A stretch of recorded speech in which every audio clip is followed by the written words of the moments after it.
Hello and welcome back to Radio Games Club. I'm here with Alex and Wyatt. Hello, hello. Nice. I want this games club shaken, not stirred. And we're talking about Diablo IV First Light because we all played it really quickly after it came out, and it's a video game. When we talk about it, that's the whole we ate it spiel. Up. Yeah. Yum, as yum, a reminder, yum. Give me that Vesper Martini. We're gonna start spoiler free. And then we're going to jump into full spoilers, but there will be a warning. So this first bit of the video is going to be normal and not spoilery, and be the overall review that we have for it. Because it's us, normal is in quotes.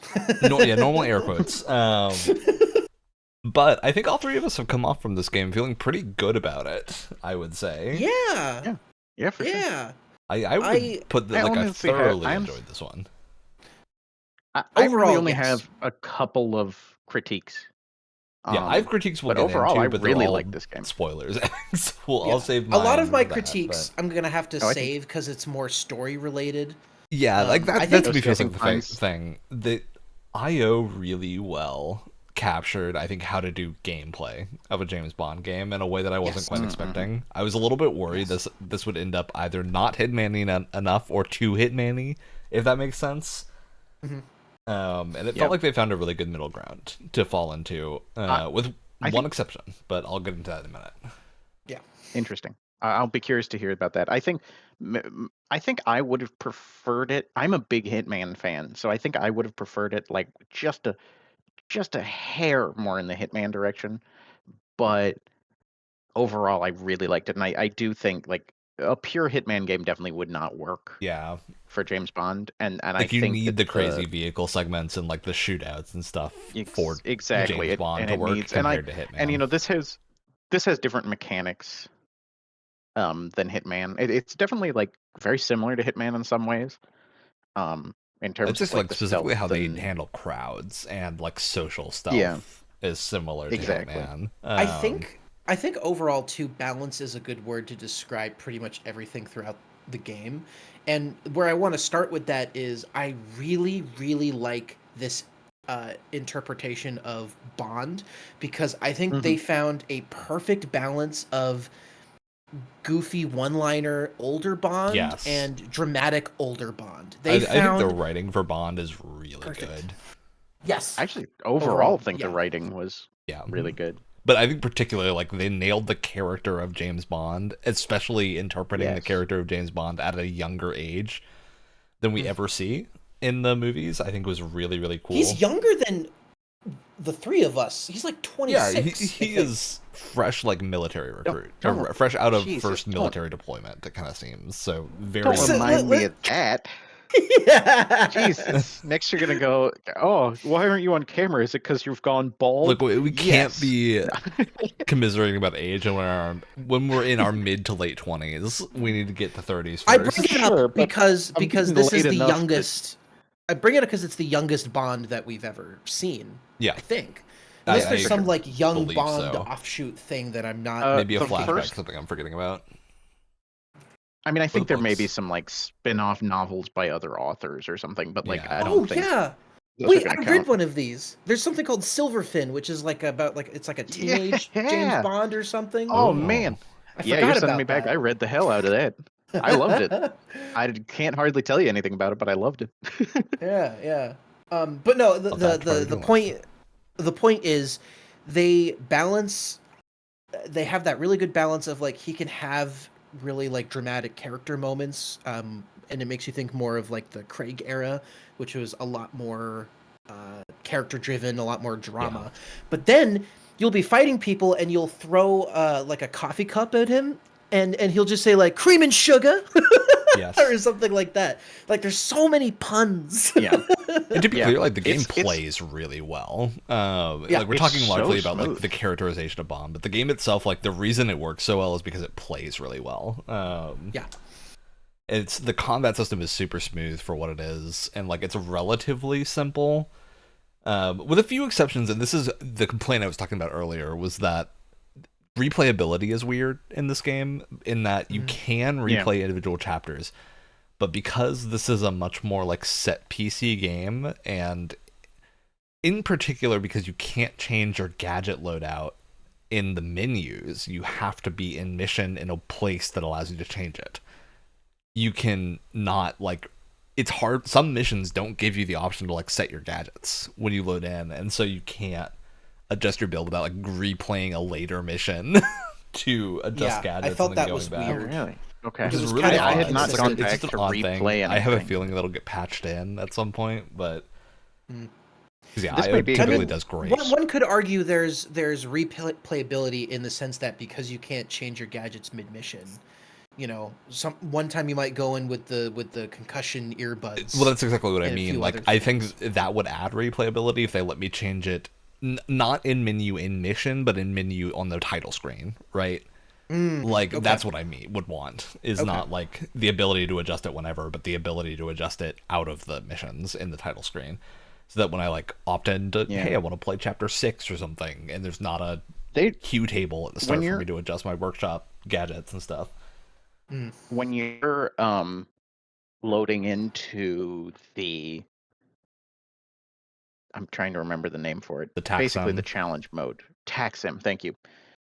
See, I should have taken notes beforehand. But the tax sim mode, there is like a little starting area there that you can wander around and you can change your gadgets I and you can wonder change if your that outfit works and to then everything. go into main missions and let you do it. 'Cause maybe that is a good solve until Well, they a bunch patch of the in. stuff is Clunky tax way sim to do that. exclusive. Oh, really? But I kind of wonder. I wonder if a future update will just let you replay missions from the tag sim start, and then you can, like, That'd then be you fun. could make a custom loadout, custom outfit, Especially because it whatever. would be cool to go back and play like the intro mission, which is like really fun, but really you kind of have one path to completing it because you don't have any gadgets, you don't have any stuff. It would be neat to play that in a way where they just kind of throw you in and you can have gadgets and stuff and see what is different. Yeah, I mean, But this you try is. to play it at like a harder difficulty, but with gadgets or something like that. Yeah, I used to enjoy. I have been a big fan of the Uncharted games Yes. in the past, and like, don't ask me how many times I've replayed like Uncharted 2, which I think is like the pinnacle of the series. Um, I would just replay it and I'd like crank the difficulty to like mega difficult, but then I'd like put on the cheat that gives me like a real funky loadout of like grenade launcher or something at the beginning of the mission, and I'd just play through it like that. They have a And ton of I game kind of mods. Yeah. Or It's like, like yeah, that's how exactly. I Hitman's kinda- replayability works, right? They basically Yeah. let you set your starter loadout and then just kind of go. this I is am- basically I'm our very hoping that- roundabout way of saying that more games need skulls from Halo. Yes. Yeah, agreed. I just think that like the stuff that you can add, like outfits and weapons and whatnot from the tax sim, I think they should just sort of fold in replaying the missions into the tax sim. Yeah, that'd be fun. Especially because, like, a lot of the missions, when I say this game doesn't feel super replayable, I specifically just mean that there's not a lot of systems in the game to allow you to replay it without redoing all the story bits and, like, every cutscene Yeah, and stuff like it's- that. Like, it's more. It's the much more missions linear than themselves Hitman. have a ton of variety. Like, there's a lot of, like, different ways to achieve objectives. You can, like Hitman, there are, like, sort of missions you can do, and you can do different ones. And various bits. Like one of the very early missions is you're in like a training sim, or not sim, but like a training situation in a bar with the other candidates, and you have to like figure out how to get near a dude to hack his phone, and you can do it a bunch of ways. And there's like a whole list of things that you can do. Where you can like either get your hand stamped by Jacksepticeye, or you can sneak in through like the staff room what or I did. something. Yeah. And so there's like Um, multiple ways to do these things, which is pretty fun. Yeah, Yeah. and I think that it's weird because like this is sort of tying in one of my biggest complaints and one of my biggest compliments. The reason it's like so weird to like just take a chunk out of this game and replay it is that overall like the story and the It's really gameplay all seamless. flows really well. Yeah. That Yeah. I think was the most Every- surprising thing to me. Is I think this is the best like version of a movie style story that I've seen a game do in quite a while, where it really does just kind of flow into itself in a way that, like beyond like Telltale games, it feels like I haven't seen very often. Straight up, like it would be long. This would be an all day thing. Yeah. If not longer. But you could like this is fully a game that if you were a streamer and getting paid for it, or if you had 24-hour stream. Let's go. the stamina to sit on your couch that long. You could just plug this game in and play it through. Like it flows that well, I feel like. It's what makes it really hard to put it down. And I Yes. remember before the game released, a lot of what I was hearing was like, oh, the beginning is really slow and my least favorite part. And I Eh. cannot disagree more. The beginning was fantastic. Yeah, I really thought. liked I think it most of the I think game. it's I don't think it was slow. really a problem spot for me. I think it's slow, and I could see on a second playthrough that it might slog a little. That's not Mhm. something I personally care about. Like I can't fault a game for having an intro that teaches you things, and then on the second playthrough it makes you play that intro again. To me, that's just not something that I care about. Yeah, I would just rather like the but fix for that is to add an option to like play an individual chapter with your gadget loadout. And yeah, stuff, exactly. not Yeah. to But remove it. like it is slow in terms of introducing mechanics, but I think that's discounting the fact that in between every mechanic it teaches you, you're getting cutscene and story and like action and like I don't think it drags because like the cutscenes keep it moving in terms of what you're, I'm not hitting buttons on the controller, but stuff is still happening. Yeah. And even if it's the like, if the connective tissue between a lot of this is like, oh, I'm climbing a thing, which I know for a lot of people is kind of dull, at the very least you're looking at gorgeous scenery the entire time. Like visually it never lets up in that regard. I picked this game up on PS5 simply because I was like, I know it's going to look really good on a big TV and going to be Turns better out it than. looks really good on a big TV. Yeah, I was like, it's going to play well on controller. It's going to look good on a big TV. And yeah, I'm glad I bought it on PS5 instead of my little monitor and graphics card that probably can't keep up.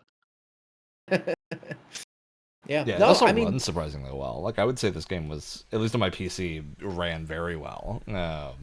for a late stage PS5 game, which it feels like AAA games on base PS5 are just running into all sorts of problems recently. It's one of the better ports that I've seen.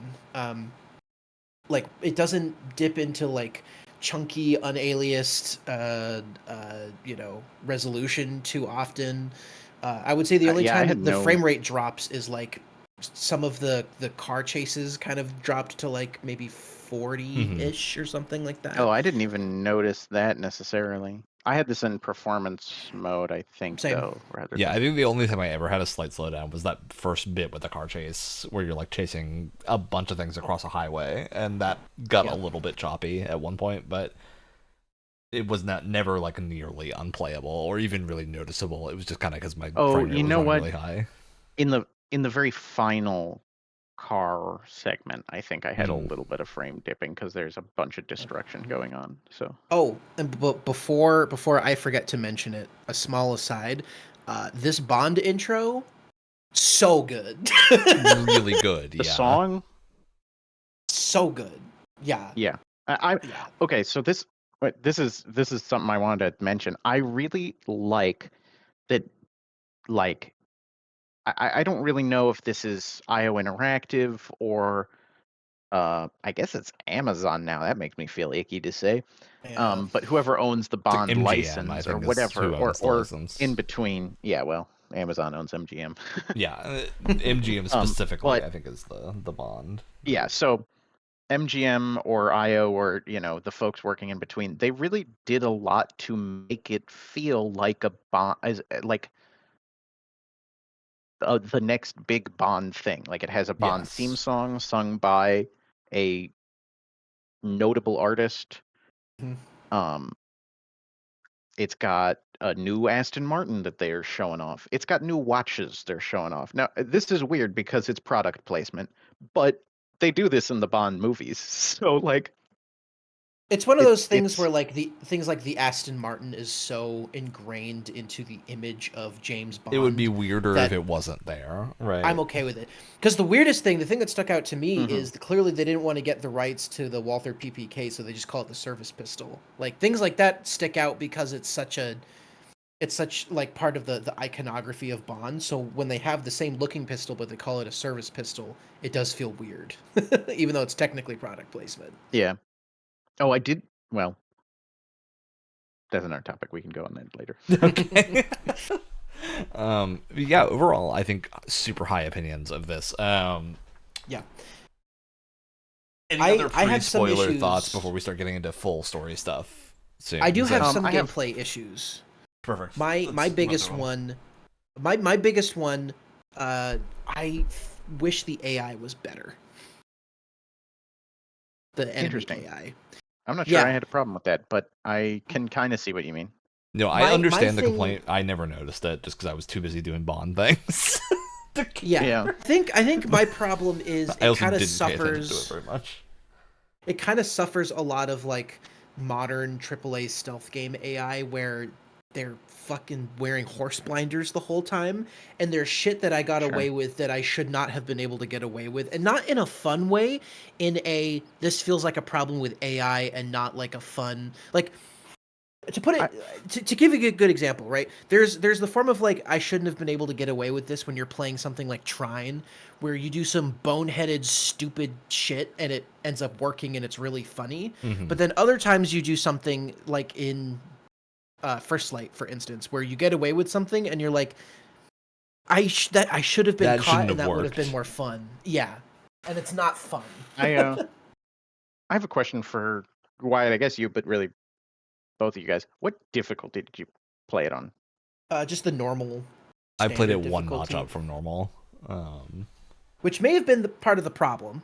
Yeah, I did not. Notice that's what I was going to say. I will specify the AI issues that I had were all related to the boss fights, and like not getting into any context of spoilers, but there's a number of boss fights in this game where they don't work by the rules of the rest of the game. You have to like trigger a thing to happen. Or like get them to go get in front of a box or something. Oh, yeah. In particular, there's one of them that was like in a basement, and I was like, "This is bizarre," because I think you I can know only the game just doesn't communicate to you that that's what you have to do very well, and so you have to like you basically have to fail once to figure it out, and then you do a bunch of just like running around and waiting. Especially depending on your gadget loadout. And it's like that fight in particular bothered me, but I'll get more into that in spoilers. But yeah, I think occasionally it gives you a really good sandbox and then removes the sandbox tools from you, and that feels weird. Yeah, I asked about the difficulty only because I cranked up the difficulty initially. Because I was like, oh, I've played the hell out of the Hitman games, and that was a bad choice. I did not enjoy it on that difficulty. Only because I'm like, especially getting started in the game, I was like, the time frame for getting spotted is really tight, very narrow, and especially like the melee combat, like you would get hit like twice and you were knocked out, and I was like, oh man, I'm cranking this back down to normal because this is like not fun getting used to this system. And that actually does bring me to my one other complaint that you're making me think of, which is melee combat in this game has full combos. Like there are combos you can do. The game does not tell you this. Wait, what? You have to load an attack sim to learn it. But there are like things like charge kicks and a bunch of other stuff. That tutorial does not appear. I do not know why that tutorial is not part of the lengthy tutorial in game. Yeah, like the lengthy like CQC tutorial absolutely should have told you about this thing. Wait, what? On the other hand, I played that TaxSim combat tutorial. It sucks. Yeah, it's not good. Like I don't like the last step is like to do this combo thing, and maybe I'm a bad gamer. I could be a bad gamer. But I could not understand what the hell button presses it was telling me to make for the longest time. And then even once I got it, the game was so sensitive about the timing or something that it was really hard to pull off. I'm blown away. This is the first time I'm hearing about this, actually. Because I didn't find out until I beat the game and then went to attack him. Because I didn't go into attack him until I beat the game. I will actually add in. I think the game taught you about the like charge an enemy thing. Yeah, right? it tells you how to charge at the start of like right I bumper. feel and... like there is nothing else in the more in-depth tutorial thing that really matters. The main thing is if you're fighting people with guns, the like charge kicks will loop them a little bit so that they can't start shooting you, which is handy. And then, but Yeah. like because I didn't know until after the end of the game, you don't need to know that stuff. It just is weird that they don't show it to you because it's helpful. And then it's locked in tax sim, which like the tax sim is weird because the first time you find the character that lets you use it, you can't use it. It's like come back to me after you're fully trained, essentially. It's also bizarre because they paid like a big, kind of big name Hollywood actress to play the character that runs the tax sim, and she has like doesn't no matter. lines. She has like 2 lines. So.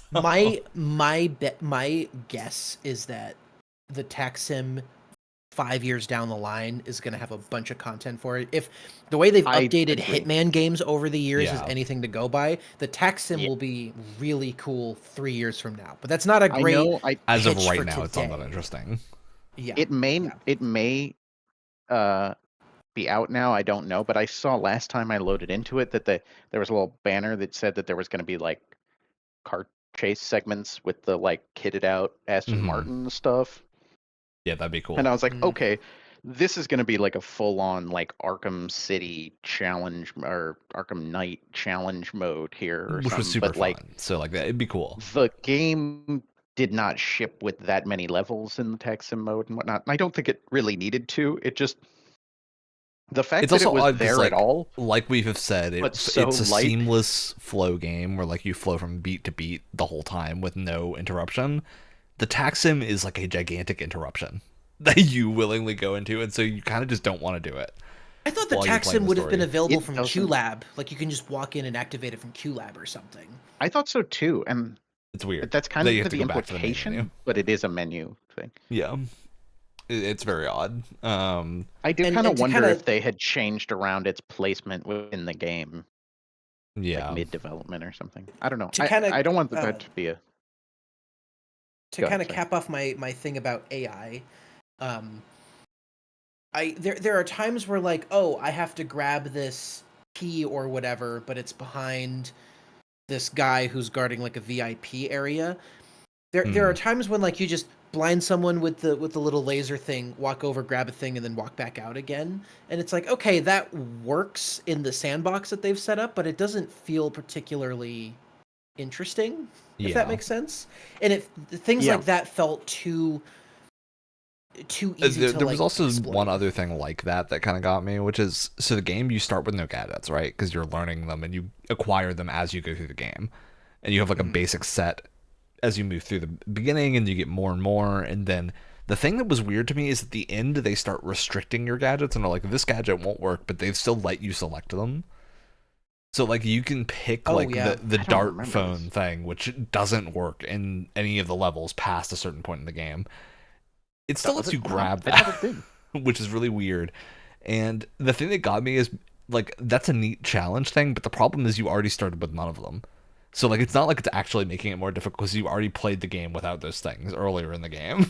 So it's not like I do think that the gadgets were like again, I don't want this to sound like too much complaint because overall I really love this game. We're in the con section of the talk about it. Not to say that we have more cons here than like we all like the game quite a lot.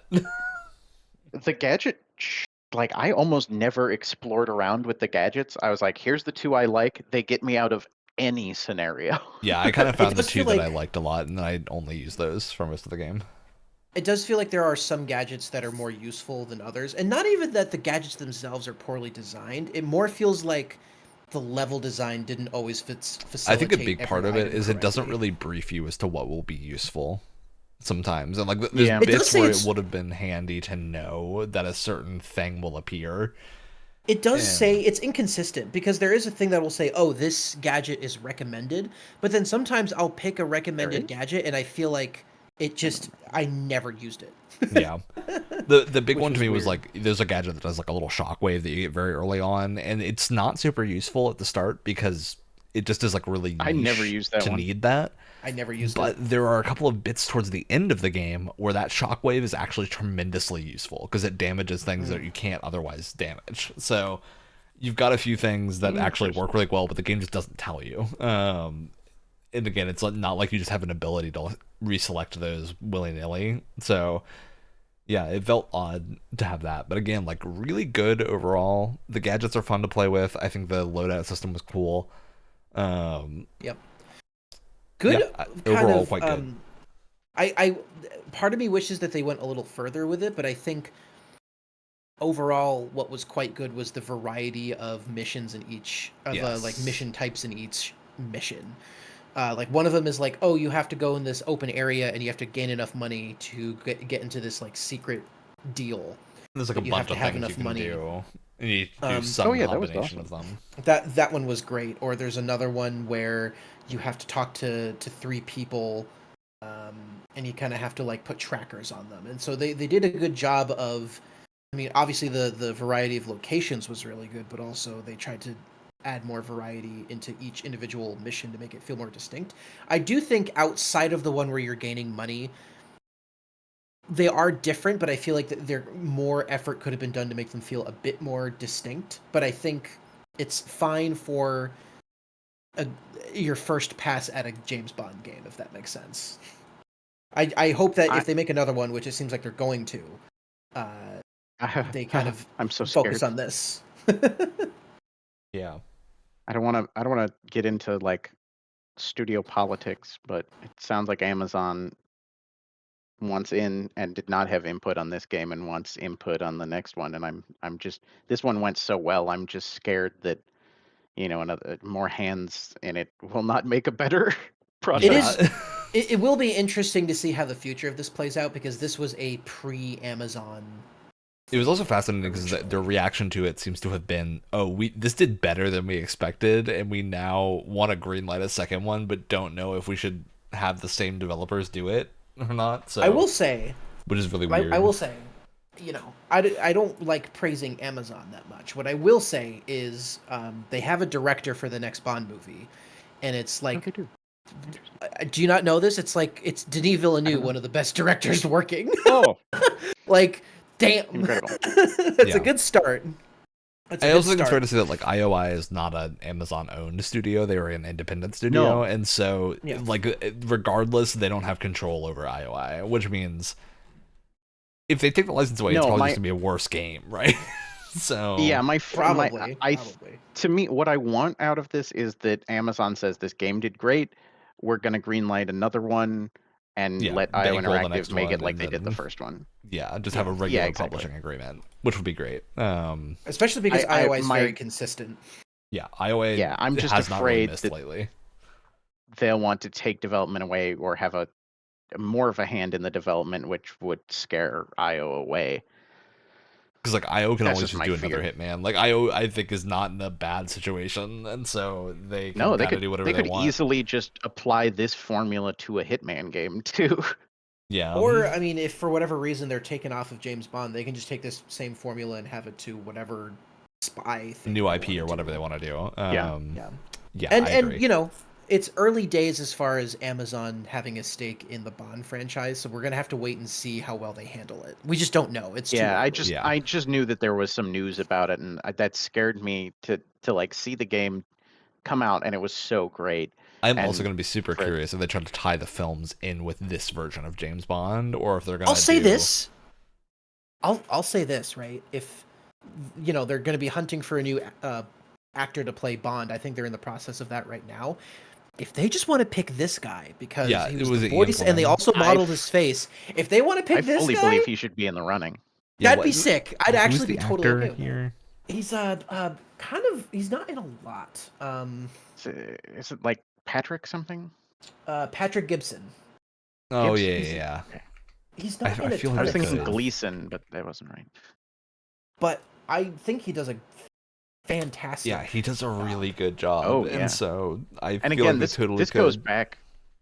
This goes back to what you were saying, but just a fantastic, in like sort of all around, taking inspiration from just every era of Bond. It's great. Yeah. All right, do we want to hop into spoilers and start getting into the story? Because I think the big thing with this game is the story. There's a lot to talk about. But just like before spoilers, I think our overall recommendation is great game, go play it. If you're at all interested in this type of thing. I guess I will say, and this may start to lead into story discussion a little bit. I think that some people may have issue with the game being a little short. I think this was a perfect length, personally. I do too, but I don't think it was particularly long. So, like, I highly recommend this game. In the world of $70 video games, it's not crazy long comparatively. Yeah, exactly. It's not super short, but it's like what I would expect if I was buying Uncharted, right? Like, similar to that. I just think it should be warned about. Yeah, well, that's the tricky realm that you're in when you're doing something this story heavy, where it's like you want to justify that $70 price tag with time to a certain extent. Yeah, at least for me, because it's so story heavy, feels fully justified, right? Like the quality level we got was really high overall. And if they, I don't think this. I think this. Go ahead. Sorry. I was gonna say I think the story would suffer if it was longer. If that makes sense. Yeah. The without pacing adding like a full it just wouldn't make something. sense. They would need more. I want more because the game was so damn good. I want a sequel. But now the game. I don't want to drag out the story because the pacing is great. The game does have an opportunity to further justify that price if they really add to the tax sim over time. Like if you have a really solid, I want to say this was maybe not like around the 20-hour mark campaign, depending on how long you want to take. But then you have potentially hundreds even of hours of like tax sim stuff that they add down the line.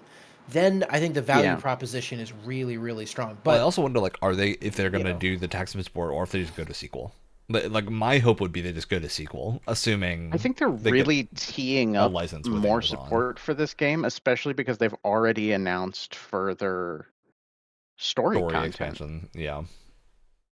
Which is, as far as I have heard, just a free update, which is great. Very cool.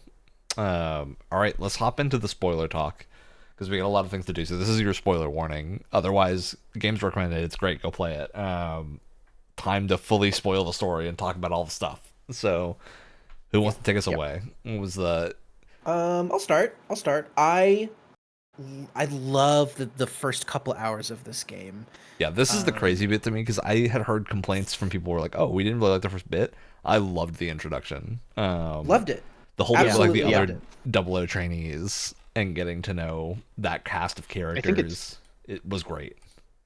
Yeah, I think it's such a great. First off, like, way to introduce a game is that, like, your character is training, so you get all the tutorials while also setting up a bunch of story bits. Might be one of the best playable, like, training montages I've ever played in a game. One of the only playable. I'm not even sure if I can say might be. Ghost of Yotei had I don't think one. there's that many. Ghost of Yotei had one when you're learning to do dual wielding. Well, I haven't gotten to that point in that game, but it was also good. But it was like a quarter. It was good, but it was like quarter of the length of this. But it satisfied. It satisfied everything. It had good character moments. It was a good tutorial, and it was just good. And it like actually furthers the relationship of James Bond and the other two like 00 candidates that you get really close with and President. And MI6 as a whole.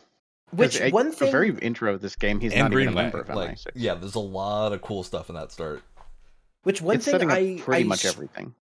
One thing I struggle with, story wise, is I fully am behind and understand the idea of there are these two friends. It's Cressida and what's his name? Monroe. Monroe, thank you.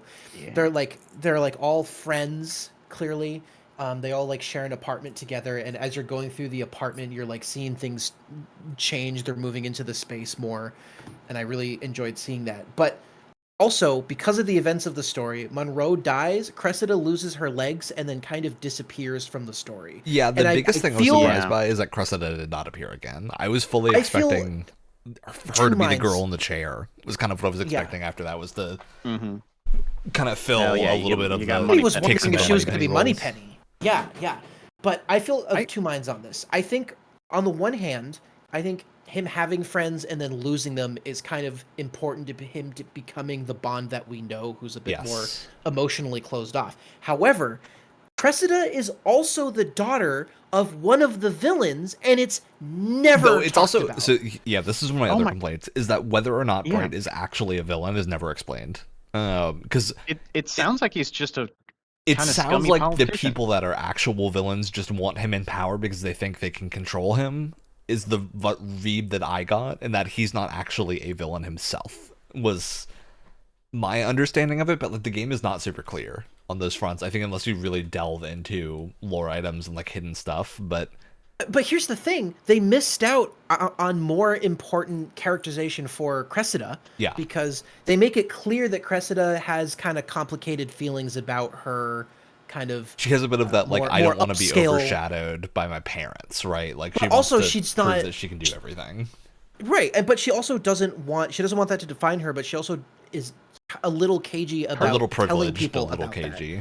Yeah, and her telling dad people is that. And like her dad being anti-00 program, right? Yes. And her dad being complicit in a lot of what's going on, I feel like was a missed opportunity Even if to kind of add to her unknowingly, character. right? Like, it's just weird that it's never really brought up after that point. Yeah.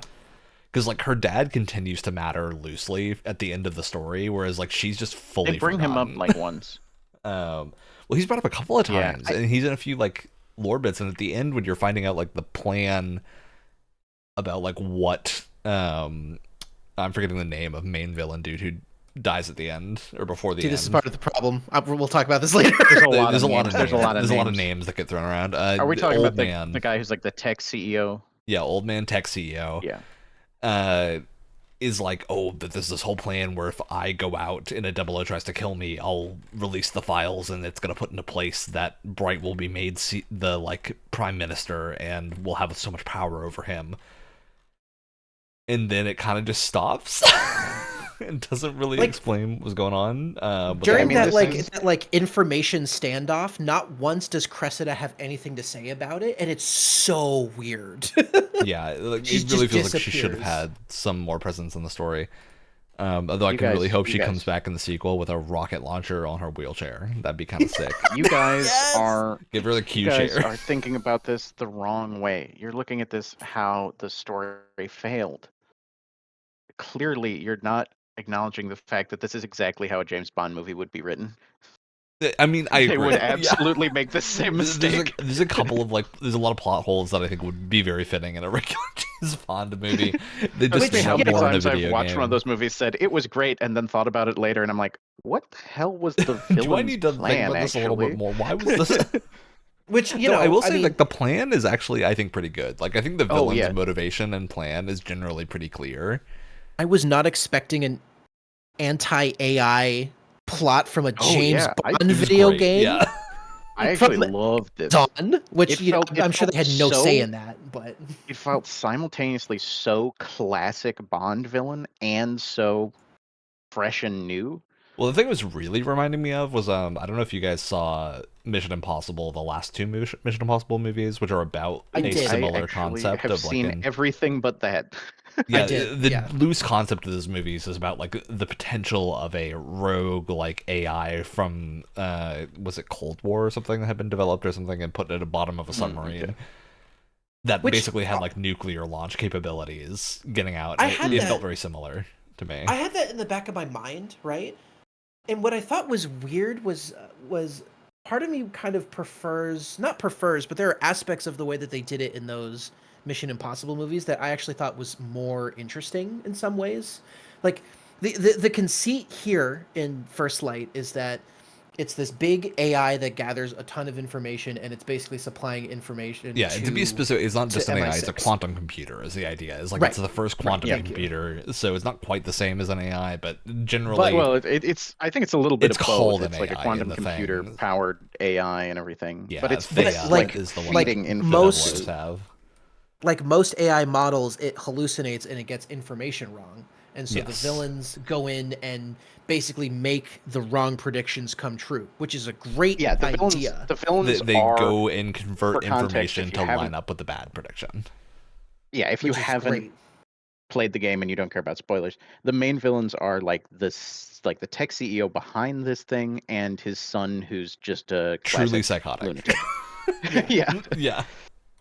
A classic Bond villain lackey, a guy who wants to do nothing but kill. But the thing that I really liked about the sort of like the way they took the quantum computer plot line with Thea is that they make it clear that the CEO's justification is that Thea isn't actually malicious at any point. Like, at no point was that ever intended to be a takeover tool. It was solely that it made mistakes, and his logic is that he needs, like AI needs training data, it needs training data, and the only way to get that is to have it actually work, because there's obviously not another one. Yeah, he's basically trying to cover up the fact that he promised them that it would not make a mistake. He promised zero fallibility, and there's a lot of fallibility. And so sorry, go ahead. Yeah, just instead of admitting that it's predicting crimes that were not true, they would just go in and make the crimes happen, basically. Yeah. And what it was because they would go in because the double O's would, and like other people. Well, there was no not double O's. The time. MI6 would react to Thea's information, go and deal with the problem without knowing the actual background, and then the PMC that his son runs would come and, in case they come to double check, would make the evidence, basically plant evidence to make it look like they were correct to begin with, even if they weren't. Which usually involves murdering people. Yeah. And what I love too is that from the very first mission, you prove that Thea isn't 100% correct. Because they don't outright say it, but Thea was the one that was saying like, "Oh, puts really low odds on Bond getting through that first mission." Yeah, and so even from the very first mission, you're proving it wrong, even if you don't 100% realize that that's what you're doing, which is a good great. setup. And I think it gives a good angle to M too, because M very much seemingly wants Bond in on the 00 program, even though he doesn't fit the profile that they're going for. Yeah, she's never really antagonistic to Bond. Because at the very beginning of the game, the opening of the game, he's just an RAF airman, I think. Yep.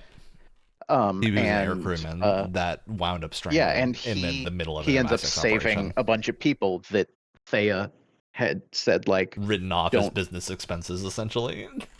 Yeah, it was don't try to rescue these people. If you do, you won't be able to. You're gonna die too. If you save these people, everyone's gonna die. But Bond is just I can't just let these people die, so I'm gonna, save them, and it in a way proves they're wrong, and so that's why M is so interested in Bond and resurrecting the 00 program, because it's she wants people that aren't going to just read what the computer says and assume it's going to be correct. Yeah, M is really interesting to me because I think she's clearly meant to be a little bit of a foil to Bond, have a bit of the controlling energy, but also she's relatively inexperienced, has just been put in the position, and is championing a program that no one else likes. And so, everyone's expecting her to fail. Yeah, there's a little bit of camaraderie between the two of them because of that, where everyone at the start expects Bond to fail as well. She's the foil in the sense that, publicly speaking, she has to be in order to improve MI6's image. But because they're actually in very similar situations, there's, like you said, there's so much camaraderie there, but she can't really admit that to anyone. Yeah, and towards the end of the game, that's fully confirmed, basically, when she's Bond, you're gonna go do this thing that you want to do for me, and no one alive except the two of us are gonna know about it. It's the classic if you get caught, I will not save type of thing. The conversation you have no support, I won't save you. Yeah, which is really good. I think overall the feeling that I have about the plot here is that I really liked where we started and ended, and I think there's a little bit of stuff in the middle that I'm not as big of a fan of, but I do feel the actual full story I think was really, really good. I think my Yeah, biggest problem with it is just like the villains are not super. Like, here's the thing. I think of it as that you have two villains. You have evil CEO guy and evil CEO guy's son, right? Yeah. Yeah, pretty much. I was kind of into the monologue that evil CEO guy had about like, oh, humans are flawed and they don't fully His understand. motivations are more interesting because he actually has motivations, I would say, whereas even Damien then- is just psychotic.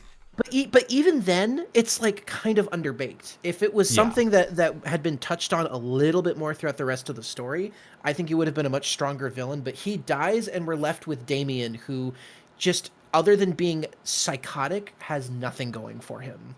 Damien Yeah, reminds me a I'd lot also of say a that, lot like, of the big example of Texio is that he's revealed as the villain in one mission. You go basically solve the thing. You immediately go into the next mission to like find proof. You find the proof, get it. M is being standoffish and you can't release it. And then you go to like the final going rogue bit to prove him, and then he kind of just spirals in a less interesting direction and then dies. Like, Yeah. yeah. I think, not to say that it was uninteresting, but I do think he was maybe misused a little bit because it feels like the I bit would have that was liked a most little interesting bit, with him was how much just he a little thought he bit was more correct. time with him. Yeah, like Yeah. exploring a little bit more of why he thinks he was doing a good thing, I think would have been more fun. Because you kinda do kill him get off. it. You get what he's saying, but it's just And he's in kind of like a a villain monologue. But he's also just wrong. Like, the problem is Yeah, and he makes sense, but he is getting people killed actively, right? yeah, Like, I like and he villains where supports they're his absolutely psychotic son. well, Yeah. it's more his son is like his own little foil, where it's like, I can't control my son, so let's at least point him in a direction that will help me in some way. But the interesting direction is that his son is kind of like the proof that he actually is bullshitting everyone, because his son is like, really, there is not saving his son. Like, his son is straight up doing things that are just irredeemable. So Yeah. him protecting his son's son a is proof that he is not actually doing what he says he's doing. Like And I think that would have the- been more interesting. I to think explore. the conventional wisdom is that, like, oh, you want a villain that you can understand and that you think is right to a certain extent. But I'm also okay with a villain who you are convinced that they think they're right, even if you Yeah. think they're not, right? And Because here the it's thing like, that's really good with him is that he has a really clear worldview, and that makes it easy to understand his perspective, even if he's wrong. yeah, yeah, But He's it just fully needed to be wrong. it just needed to be explored. But like the moment a you little really bit more. understand his worldview is when he dies, and it feels like it should have been one more mission, maybe, or like Yeah, one more I little agree. bit, I Yeah. agree. to go through it. I I also think Damien. will say I I like. have one. Oh, go ahead, Alex. Oh, I was going to talk about Damien too. Okay, I have So, one go ahead. before we go into full Damien. I have one specific complaint with Damien, which is the mask. The mask I think is cool, but I think as a Underused. plot device it doesn't work because we don't see him in the mask first. We should have seen him do something in the mask before we ever We see do him. see him in the mask first, but only one quick scene, I think. Do we? I straight up do not remember that. I He's, think I he just is remember meeting there him at the party. when you meet who's the old 00 agent you're initially tracking down, who you Oh, think 009. is a traitor. 009, yeah. He is there when the folks show up to try and kill you to cover up the 009. I wish they had stuff. called attention to it or something. Like, I really think they needed to make him There- more of a presence. I was trying to You figure see, out. he's the one who like shoots the rocket launcher at you to like really kick things up a notch.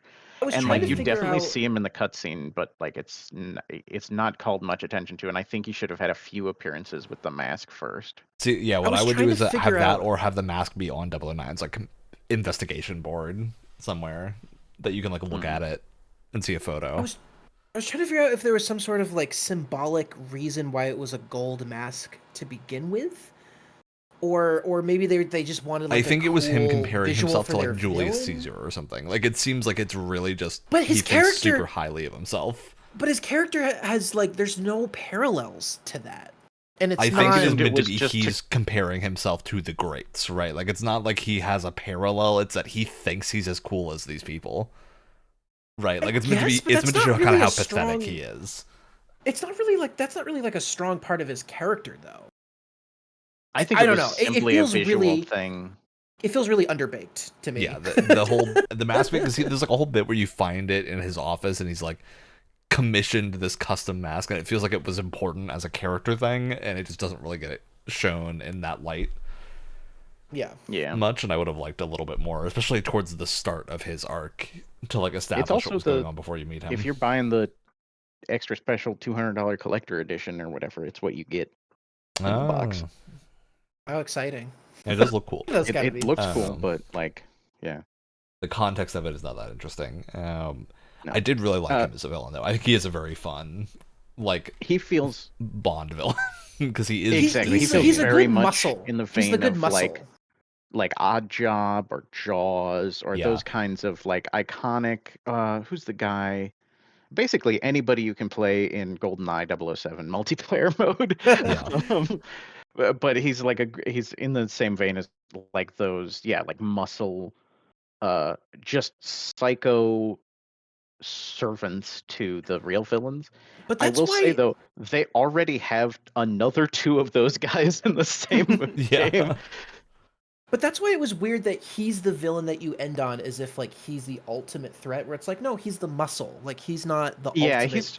No, I I actually feel like he that was you the end on dog on him a because leash. he's the one that is like, he's like a dog who on a leash, but who you've killed everyone that had control over him, and so now he's just going crazy, right? And like, yeah, tearing into you. and I like think that bit worked. his father is for me. just a tech CEO. Like there's not much to be a big boss fight with that. Like Yeah, that I guy. agree. Another question I have is, do you, I go back and forth on whether I think this or not, but part of me wonders if the twins that like the Swedish twins in the movie should have just been replaced with Damien with the golden mask. No, I like and this he's one. the one. I had just had that thought as well. I like the twins, so like it's hard for me to say yes. Because I think the whole costume swapping thing in the hotel at the start is important, and it only No, works. and that because was they're clever. twins. That was clever. Can I also say something like Yeah. a little bit out of the context of this game? Especially with the costume swapping bit, I really felt like they were at least briefly a kind of a reference to Hitman. For sure, I think absolutely they're a reference to Like Hitman because they're like a big Nordic Eastern psycho. European psycho assassins, like for sure a reference to the agency. Yeah, that was swapping cute. costumes in the hotel and just murdering a bunch of people. I would not be I go surprised if back they had barcodes on their heads. It's why I go back and forth on it, because the Swedish twins in that mission, in the hotel mission, which is my favorite mission by the by, was really clever and really fun, because you think it's one guy the entire time, but the reason they're able to move around so quickly and change outfits is because there's two of them. But part of me is also like, if Damien was the one that you fight in the basement and he has the golden mask and he's the one that blows up the hotel, kills Monroe, and cripples Cressida, then I my tune on Damien as an overall villain would be a little bit different, because there's a little bit more of like a stake in the plot there. He is the one who's directing them to do that. Yeah. But yes, but it's a lack of presence. It's a lack of presence. I agree. I kind of think maybe when everything blew up or something, there should be like just a scene of him walking away or something like that. Yeah, or a shot of like him saying for sure. pulling the two of them out of the rubble or something, right? Again, I definitely agree that we should have seen a guy in a gold mask a few more times before it's revealed who's behind it. Then you could also have played it in an interesting way where you think whoever this guy in the golden mask is the main villain, and then it turns out that he's just like the dog on a leash. Could have had like a fun little twist there. Yeah, because I think it's really interesting, especially that he's like actually super loyal to his dad, which is often like where the trope of the dog on a leash fighting its master comes from, is them not doing that. But I think it was interesting that they didn't go for that and instead had him be like actually loyal. I want to say too, I think there's something to be said while we're talking about the villains' sort of relationship to each other. I do kind of think like the main villain, who I can't think of his name, the tech CEO guy. See, we can't think of his name. That's a problem. Yeah, but he just has a CEO name. Like, it's fine. Exactly. He has a very normal name. But I feel like there's kind of something going on where like he has a very clear motivation for like wanting the Thea AI to be in place and be correct and everything. There is something too where like I feel like he has this this love for his son that is totally blinding him to the fact that his son is like a monster. complete Like, psycho. And complete the monster. fact that this is just like it's a like an outlet for him to be a total psycho. Like there's definitely something to the fact that his dad is just like ignoring the fact he's a psycho and feeding it with this opportunity. I think he's in a weird gray area of genuinely caring for his son, but also understanding that he is a useful idiot. Mm-hmm. And he kind of sits in that like weird gray area where maybe he doesn't really fully understand it either. Again, I feel like in a weird way I'm kind of doing more work than the plot actually does, but Well, the plot just it is moves interesting so to think fast. about. I mean, like if and I there's really like any the space to pacing of the add game. new stuff to the game, it's in that relationship, right? Like that's And where the extra I'm time would okay. be able to be added, but I'm also like I do wish we had better villains, but I think especially for an origin story and a first entry in this game series, they had to get Bond right, which they did. And so for me, it's like if we got a really good villain, that would have been awesome. But I don't think it's as important as getting Bond correct. And I also think we did generally get good villains. I just don't think I really like the villains. Particularly stand out in terms of I have certainly the Bond watched lexicon, but a number of Bond movies that had worse villains. Yeah, I think that like it's less so that like their goals are pretty clear, so it's not like they're villains that have like a confused goal at all.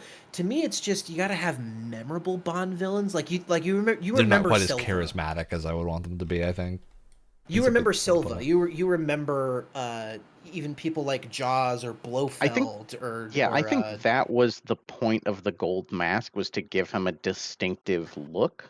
Yeah, like a thing. We just don't see a ton of it. Yeah. And I unfortunately, I think in terms of wanting more from certain characters, kind of extends to Isola as well, who's kind of the Bond girl. I thought she was fine. Sort of. But I don't think she's the Bond girl. I think she tricks you into thinking she's the Bond girl, but is actually going to be major in. I mean, there are Bond girls that betray. I have significant. Well, yeah, but I think Teresa Isola. Lorca is supposed to be the Bond girl, like the girl that he just has a fling with when he's on a mission. I only disagree because the Bond girl to me is someone who's around for the entire adventure, whereas he will have random. Whereas he'll have random flings with basically anyone walking on 2 feet, but I think the Bond girl is someone who is more important to the plot. Like again, I think of I've been watching the Craig movies with my girlfriend recently. She hasn't really seen them. I think of thinking about Vesper. I'm thinking about Vesper, but in a weird way, it's not a Bond girl in the traditional sense, but in Skyfall, it's kind of M in some ways. Like, it's not a Bond girl in terms of romance, but it's a Bond girl in terms of a woman who's very central to the plot in some way. And I think while Issa, and that's why I think Issa is the Bond girl, and I think she's okay, but I do think they want her to be around for more movies, for more games, but I don't think she makes the strongest impression here. I have a lot of disagree, thoughts about her character. I actually really liked her character, and I am certain that she will return. I'm certain she's going to return, assuming they greenlight a sequel. Like that's the problem here is the whole Amazon I'm assuming owning the IP. There are more. I am certain that she will return, and I almost wonder if she will return because they seem to be adding story content in the future. I wonder if we'll get more of her.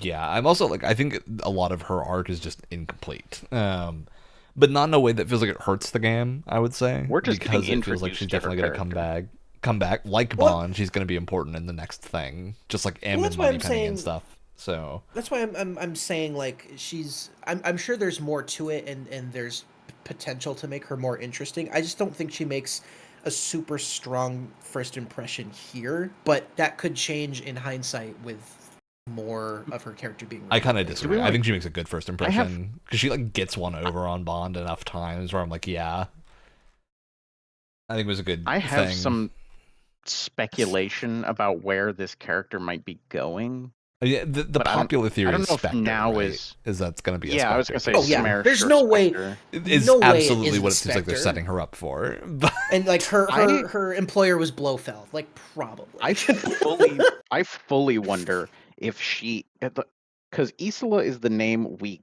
get.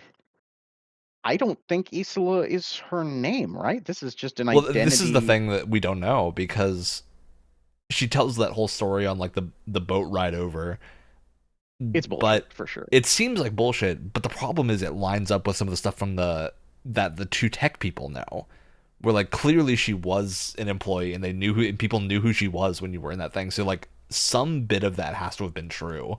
Well, but she was like deep undercover with them for a long time, wasn't But like she? people that she said she hadn't seen in a while recognized her, right? So like Hmm. some element of what that was is true, whether or not it's the parent story or whether or not it's the like her working at that company.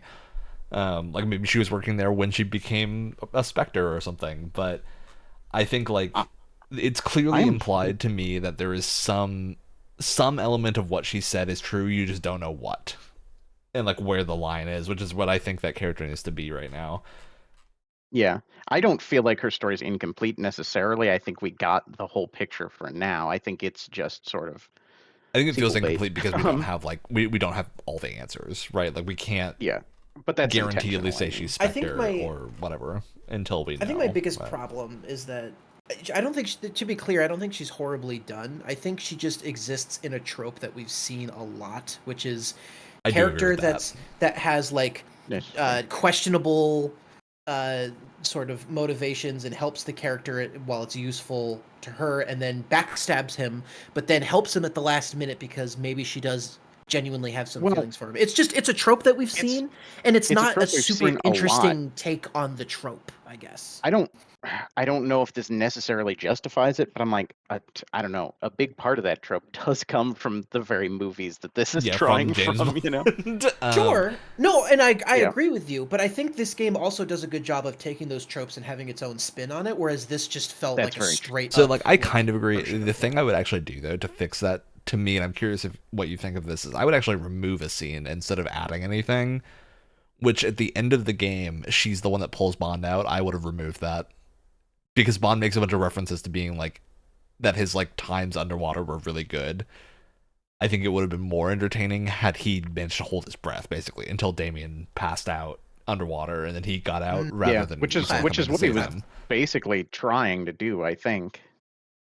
But Yeah, it felt like that's what the setup of all the like she references to dives breathing in, yeah. underwater and stuff, and then she saves him, which is still interesting, but I think it makes her a little bit more tropey than had she just not been there. I I'm open to so her being more interesting and being in more games, like to be clear. I just feel like in this first entry I'm left a little like shrugging my shoulders where it's like I don't think she detracted at all, but I she didn't add a whole lot for me other than I think being for me the purpose like a she really trope. filled was having that other spy character after Cressida and Monroe were out of the story. yeah, Really, like Yeah. that to not me an is what it was MI6 like. Is that character you either. need a character that is also like a spy under the same situation as James Bond in some form. And like eventually it's Greenway, but Greenway and you are not on good terms for a while. So All right, yeah, I, you're I will pivoting say into a topic I really wanted to yeah, talk we about, do which need to was talk about Greenway. Greenway. loved Greenway. Greenway He is was great. great. I think they did him a little dirty. I they have a few like fairly well-known actors in this. I mean, James is a real actor. I don't think he's a huge name, but uh Yeah, Patrick Gibson. We just found right. Mhm. yeah. And Lenny Kravitz is in here as Babma. yeah. Alistair McKenzie's been in a bunch of stuff too. Yeah, Well, I'm trying to think of his name now, but the guy who played Greenway is a very well fairly Lenny known recognizable James. actor. actor. Lenny James, thank you. Yeah. Did we already He say does a Lenny James? fantastic And job. I think Greenway to me is anyway, like one of my favorite characters from this. yes, Yeah. absolutely. That's exactly what I was going to say. Is like I really like his portrayal of this character, and it's a character with like a lot more depth than almost anyone else in the game. Mhm. That we're like slowly revealed his characterization and motivation through the game, and it's just I don't know, it's really well done. And I think I has the think best very few other rapport games. with Bond in the Yeah. entire game. Yeah, he's a really good like both foil but also partner to Bond Yep. later on. Yes, So exactly. And yeah, I think I that think like my biggest thing very, with very him. few games take the Finish your time thoughts. to Yeah, write a character like this. I agree. I think my thing with Greenway is it's gonna depend on what the sequel is, but I'm a little upset that he's dead from the game in a weird way. I actually think him dying towards the end is maybe a bit premature. I'm curious what you two think about that, because I feel like that he would have been a good. I think he needs to be out of service by the end of the first game. Like he has to be functionally retired, but it felt odd that like you get the whole arc with Bond and Greenway and then he just dies and it's just a nice little bow on it. It felt a little too clean to me. I do get that. Part of me wonders if maybe he should have been the one to have like a like man in the chair type deal could have been interesting, or at least like some sort of like support character. I legitimately think him just retiring would have made sense at the end of like because he's like the whole time you basically pull him out of chair duty. And then he gets excited for a little bit again, and then he's clearly like in over his head by the end of it. And they do hint at aspects of like his life outside of MI6, and that he hasn't really had one, even though he's not technically in the field.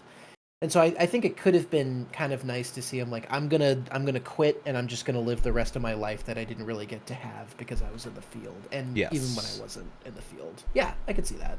Especially because the thing that got me is, so there's a big reveal basically that Greenway is there because he did Project Night or Operation Nightfall is what it was called, which essentially Thea was like, there's a mole in the Double O's, and this is like well before James Bond and this is what killed the 00 program to begin with, essentially, before this new batch of trainees.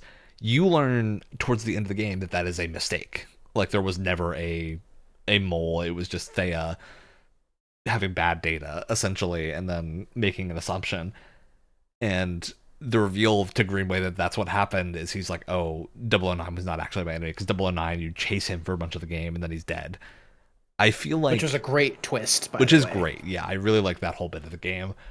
It feels like there would have been more to explore with that aspect of things with Greenway's character down the line. Whereas like him just dying at the end of his arc here felt a little too final in a weird way. Like I'm not normally a person that's like, we should just keep characters around for the sake of keeping them around, but I think Greenway is an exception because it feels like there's definitely stuff that could have been gotten into. I think they kind of got into it enough to where it didn't feel like wasted potential entirely. Like there wasn't anything that was left on the floor. I agree with you. I don't feel like it's wasted potential, but I think it's more... I think they might now have a problem down the line when they need a character like Greenway. There just isn't one, right? Or they'll have to make a character like one of the other 00s from the initial batch or something. But like a seasoned agent that he's going to have to bring the veteran that you need to go mission. get help from, right? Because that's a very spy arc. I do think that it's also taking us, same with like Cressida in the beginning and everything. It is taking us further into the classic James Bond direction of like really a one-man act. Yeah, get that, but I also think the structure of this game is never one man, right? Like all the missions in this game basically have a partner character. I was just about to say that. I actually think this game does really well by not having it be a solo Exactly. operation. So I'm like, I don't think the next game is gonna be one man James Bond. I think they're gonna have the need to add partner characters. Either that's Isola coming back and doing a bunch of stuff, or another like 00 it's not really needed Nash for the gameplay, open, but it works makes the story well more for interesting. telling the story and stuff. Yeah, it having a character to play off of in mission. Especially not having Greenway, who was kind of like, again, that like very different approach to things than Bond, meant you don't really have that like dynamic anymore, and there's not really a character to replace that dynamic with, in a sense, except for like maybe M, but M is also not a field agent, so isn't going to be in missions presumably. So yeah, no, That's fair. That's fair. I mean, they could always write a story where that kind of support isn't needed. Exactly, but like I think it's less But- fun. Like I think I want the partner characters in the game, right? And Sure. it feels like right now the only ones we really have are Isolo, or we bring back Cressida for a little bit. But Or that they could maybe try and feels put unearned. Moneypenny in the field, which could be interesting. I doubt it. I It'd be kind of heavily fun. doubt it. Also, speaking of Moneypenny, I loved the detail of whoever was outside of M's office, that old lady. They had no chemistry and did not get along, which It I was thought great. was so funny because you know that job is going to be taken by Moneypenny, who he does have rapport with, and it's so funny. Yeah, really funny. That was so good. Yeah, like overall, very minor complaint, I would say. And the gist of this is that the story I think was really good. It's just I wonder how much or what story they're going to tell afterwards without needing to just invent new characters. For me, repeatedly. it's left me wanting more, and in a good way. I mean, like it was so I will good. be I upset can't if we don't wait get a to see sequel to this more game. Is how I would kind of put it. Same. Yeah, Because it was Absolutely. really good. So I want more of it. And it's also like really contained in a sense, and that it doesn't overstay its welcome. Which at least like right now, there's a lot of stuff that's been coming out that is like really long and really like story heavy that maybe overstays welcome. And like we don't have an Uncharted right now, right? Like Uncharted has been dormant for a while, and so we don't really have a game that's just like, yeah. If you like Uncharted, go play do this game. narrative third-person shooter thing. Yeah. And yeah, this felt like a really good filling of those shoes. Feels like the closest thing we had recently is Indiana Jones, which is also excellent. So, oh, I need to But finish that. It's also not the same though. oh, totally. Like it doesn't Indiana Jones have does not have the same action-packed flow that this one does. It doesn't have this the felt same a little more pacing. Really like that bombastic. game, but The Because, pacing of James Bond is really tight. but it's a different kind of pacing than what this is, and it's not the same as like an Uncharted pacing. For It's sure. slower. I think Uncharted And is that's fine. generally longer in the tooth, if that makes sense, but not in a bad way. It just is like a little bit slower paced, whereas James Bond has to have that like action movie, spy thriller. yeah, Uncharted pacing. has a lot more like of those sections where you're like in the jungle, moving around, looking for stuff. This is like there is. There's not I'm gonna chill say this time in this game. No, exactly. There's like hardly a moment to breathe, which I actually think is a really good thing. Yeah, And there you're are always moments to moving breathe, to the but next like mission. it always feels like, yeah, it feels very action packed. In terms of the pacing, the only time, and I talked about this a little bit with Ryan, the only mission where I felt like I just wasn't super into was the mission where you're at the offices and you're just walking and talking with Greenway. And for me, it's like I think there was I really a lot of like that, but that yeah, I think of anything that was. I think I it's agree. probably the least fun mission, but I do think it is super necessary story wise to have that like slower mission with Greenway to kind of fill in those gaps. I just wish there was a So, more like- interesting gameplay thing that they could have done there. Yeah, I agree. It is a lot of the unlock a door, James. Yeah, Yeah. the problem with that one is I actually really like the whole you need to like collect the key card and level up your security clearance. I just wish it was more freeform. Like it felt very too. on rails. Or use the cleaning bots in a more interesting way. It was cool where there's certain doors you can't get through, and It's like you a have to handful, but bait, it's kind of really obvious when you have to use them. and you have to like bait cleaning bots out to go to like for them to open a door to go clean something, and because of how well utilized the rest of the sandbox is, I was actually shocked at how little those were used. Yeah, and it really how do I want to put this? Sorry. It weirdly feels like it should like mechanically should be earlier in the game or something almost. Mm-hmm. No, Like I get what it you're feels saying. really Yeah. simplistic compared to some of the levels we've just come from. Yeah. And so yeah, I agree. That's kind of a weak point. Storyline wise and everything, I really liked that segment, and it really didn't detract from my enjoyment of the game. Overall, I love this game. But Yeah. it The is only probably other- the weakest, mechanically the weakest segment. The only other thing that I thought was kind of strange, and I don't think it's a huge deal, but it felt weird. There are moments when you're sneaking around, and you're not sneaking past like armed guards. You're sneaking past like employees at a hotel that are just doing their job, but you can still beat the shit out of them and knock them out, which I thought was really weird. Yeah. I guess I will also say I really do like, so like if compared to Hitman where like you just knock people out or kill them or whatever the hell you want to do. I do really like the introduction of the like License to Kill. lying meter. Oh Yeah. yeah.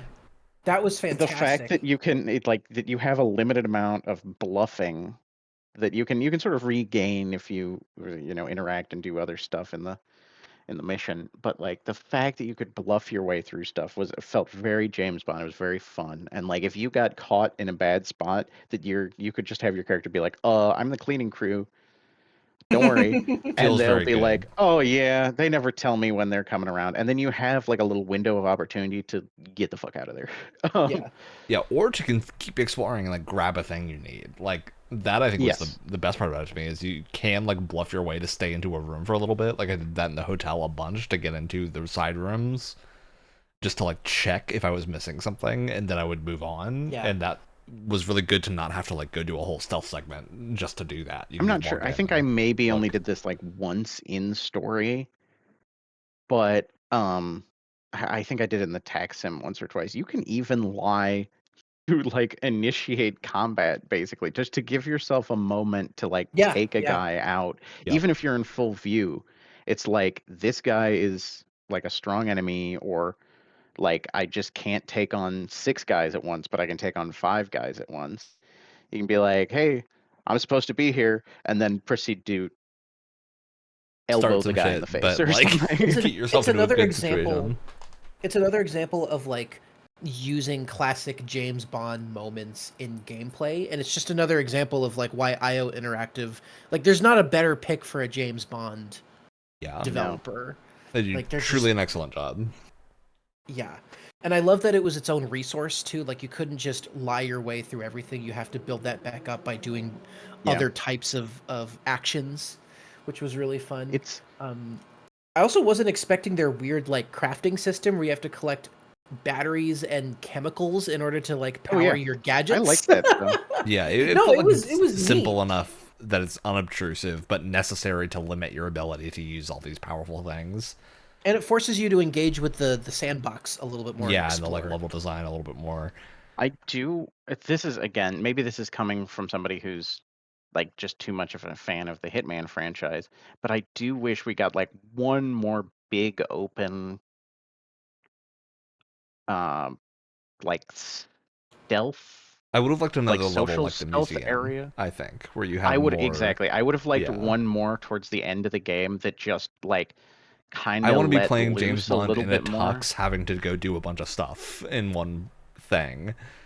Yeah, I wish there was one that was a little less on rails, and like once you unlocked all of the gadgets and everything like that, would have been awesome. Not to say that, like, again, I'm like nitpicking here because I love this game overall. Yeah, it's a really lot of what good. we're saying is nitpicks. It's the wish list for the sequel. Put it that way. Exactly. Yeah, Yeah. And I think that this game was trying to be a lot more approachable to like newbies than Hitman is, Yes. which I think is very good. This is like if you've been curious about Hitman but like scared I off think it by might it, be I a don't know little if too anybody complicated or something. is This feels there. like a good. I don't know if anybody out there is like that, especially now that the third game is squished them all Everything. into one and everything. But Yeah. but I anyway, also think like this is like Hitman Light. it being Hitman Light is kind of required because I feel like the transition to the more uncharted linear stuff would feel a lot more awkward if it leaned more into the sandbox stuff the way that Yeah. Hitman does. Yes. Like Very I much. think it needs to be like the I said, middle it ground. comes back to balance, and I think them streamlining some of that sandbox stuff in order to have the transition feel smoother was like a good sacrifice to make in terms of balancing those two. Yeah, which is also why I really sections. like License to Kill being a thing, because Yeah. it feels like a Awesome, great yeah. way to transition between hey, you're doing stealth stuff to hey, you've missed your window. It's time to start throwing hands. And I think Plus, it that just makes makes it you really fun. seem less like a monster when it's like, okay, we can't use guns because we're technically the good guys. We're only going to use guns when people have directly pointed them at us. It feels more in line with like Yeah, it really you reinforces being the the whole James hero. Bond thing, right? Like, Yeah. I think that's kind of everything with the game, just reinforces that. And yeah, overall, we're getting to like closing thoughts territory now. Hmm. Super good. Like, I think we have a lot of complaints here, but the complaints are mostly just like, hey, I would like to see this in the sequel, more so than this felt bad in this game. I Yeah, think. overall, I don't know how much could be changed, and I would enjoy the game as much as I do. Like I think they came up with a really good final product here. And like I said, I would have liked more game because I love this game, but I don't think that like they cannot extend it without the story suffering and that kind of thing. Yeah, Yeah. I agree. I mean, They've again, made maybe a that's what very the tight tech product sim. here. Maybe that's where the tech sim can kind of answer that. Yeah, For you. and we know they've already announced one story update Oh, right, with DLC, the whatever, Bavma. with Yeah. Malvna, which doesn't surprise me because I was like, wow, they got Lenny Kravitz for Yeah, this and Lenny put him in Kravitz one actually mission. did a great job. I was a little Yep. worried because usually the like a big He's celebrity character is insufferable, but Bob was pretty cool. So Yeah, yeah, and I'm curious how they will fold that in. If that's going to be part of like the tax sim, or if they're going to is it gonna be add like like a little another new freaking adventure button. or DLC or Yeah, I something? Like kind of wonder what's if they're going to continue with these story chapters, if they'll just add like another button on the menu that's like, you know, side adventures or something like that. yes. I agree. But yeah, overall, how we feeling? Are we happy with this James Bond video Very game happy. outing?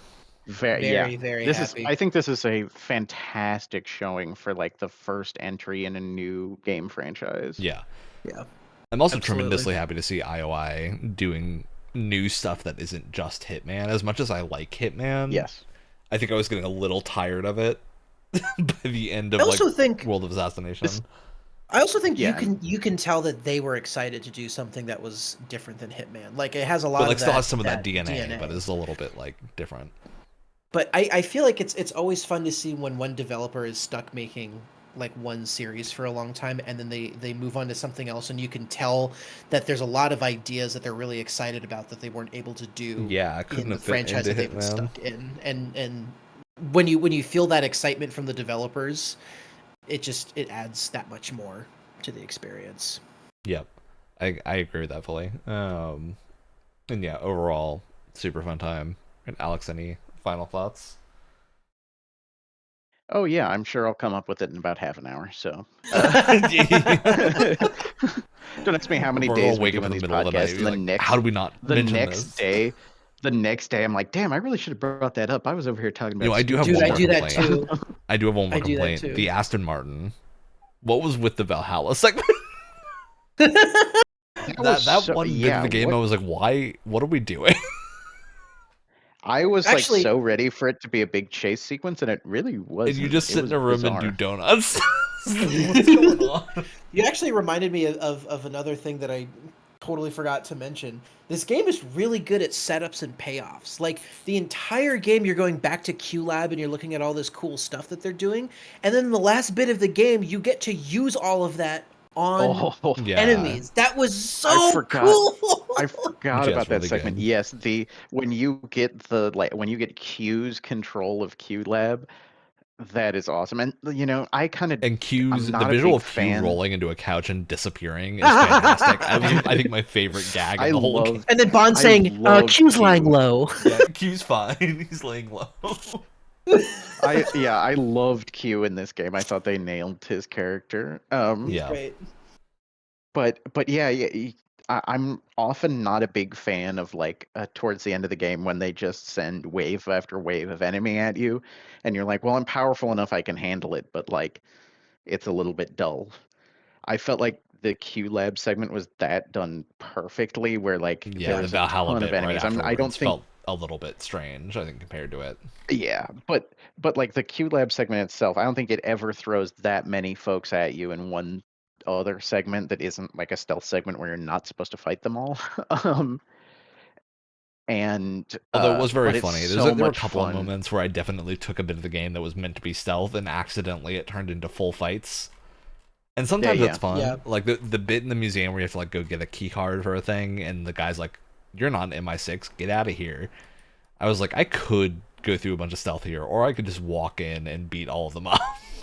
Oh, you can just beat all those guys up. I went in and I knocked out maybe 40 people just through fisticuffs.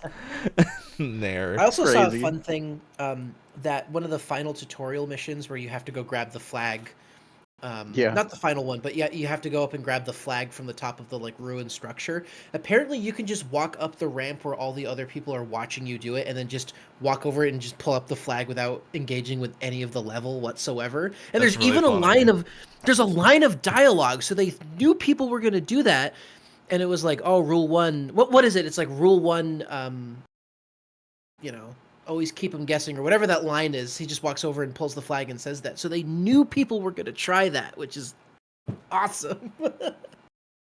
Yeah, it's Yeah. really good. I do think that also kind of, I think it's both like a fun little just like thing you can do, and also will probably be a popular thing for people looking to kind of skip over the tutorial to just be like, okay, I've done this before.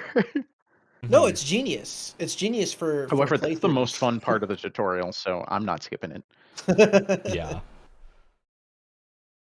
All right. Yeah. Overall, very positive on all of this. Which means we're towards the end. Unless anyone has a final thought to throw in, it's time for shoutouts. Well, I'll damn, I go. think I had shout out James Bond a couple weeks ago. I'll go. I've been playing more of the Trine games. We played a little bit of the first one last week, and then I've just been playing through all of them, so I'm almost through the second one. The entire series was really cheap on Steam, so I decided Yeah, to it's a pick it couple up, bucks. and Very hopefully, good deal. yeah, the second one's also very good. Although it did get rid of items and like your whole inventory thing, which I thought was kind of strange. But I think that they play a lot more with the physics aspect of it. There's bits where you're moving portals around to move things around, or like you're moving pipes to direct fire and stuff like that. And it's the second one I think is more clever in the puzzle platforming part. It's very good. Yeah, that's very good. I'll go next. I'll shout out The Furious, which I just saw in theaters yesterday, and very good. It's of good like action movies. Speaking of James Bond, Furious is a great like action movie. A little gory and Oh, a yeah. little depressing sometimes, but otherwise really fun. I mean, what good action movie isn't? Yeah, what good action movie isn't a little depressing? It turns out when you have a movie that deals broadly with concepts of like child trafficking, it gets a little dark. Jesus. Well, But yeah. that's why he's Oh, yeah, furious. yeah. So, As he the should people be. doing that get what's coming to them. I mean, that's the conceit of the movie. So, See, love it, love it. it is great. All right, Alex, what you got? I don't know. I was kind of searching for something because I don't. That sounds depressing. If I don't have anything fun going on, I have plenty of fun Don't stuff. have But anything fun I've this usually, week. I've shouted out like the fact that I'm enjoying my Vampire the Masquerade and I mean, Pathfinder didn't you also just campaigns finish a before. move? So You ended up finishing your move. we did. Ooh. Well, I've I had another one that I was working on earlier today. I'm working on filling out a citizenship application for Canada. Oh, Nice. Because shit. they changed the law. I mean, there's been, this is not the first time in my life where they've changed the law, and it has allowed me. But this is the first time I'm actually applying for it. But my grandfather was Canadian, is Canadian, I guess. He doesn't live there anymore, but he was born there. Yeah, it And means you're my technically father by recently descent, got, right? yeah, exactly. My father recently also became a Canadian citizen by descent. And so I was filling out the paperwork today that maybe in approximately 15 months they'll tell me that yes, I probably am a Canadian citizen by descent. Always good to have a I backup plan. yeah, in Whatever this do you mean? in this day and age, sometimes living in a northern state close to the border and having a citizenship to another country might be advantageous. I don't know. Really, I'm not looking to move there or not really either way. It just like because it's an opportunity that I might But have. hey, it would also seems make like just traveling that awesome. area easier. Yeah, exactly. If you're gonna yeah, It go makes over to travel Montreal or something. easier, and it'll be I don't know. I just think it's a cool opportunity, and I'm hopeful that many months down the line, when they get around to processing my application, they'll tell me yes. I'm fairly certain they will tell me yes because I have a very traceable lineage to Canada and everything. So Very good. I don't see why they wouldn't. All right. Well, on that note of Canadian citizenship, it's the end of our show, and we'll catch you next time. Probably not next week because I'll be not in the state. All right. We'll catch you later for another episode of the Double Radio Gamescast / Games Club, depending on what's next. You know what would have been great, and we probably can't for copyright reasons. Instead of the outro music, we should have had the Bond gun Yeah, barrel. for sure we can't do that. That would have been great. Oh, that would have been so It's good. an awesome moment at the end of the game when that plays. Yeah. Part of me was like, if we were going to do cams tonight, we should get dressed up in suits. That was the plan initially.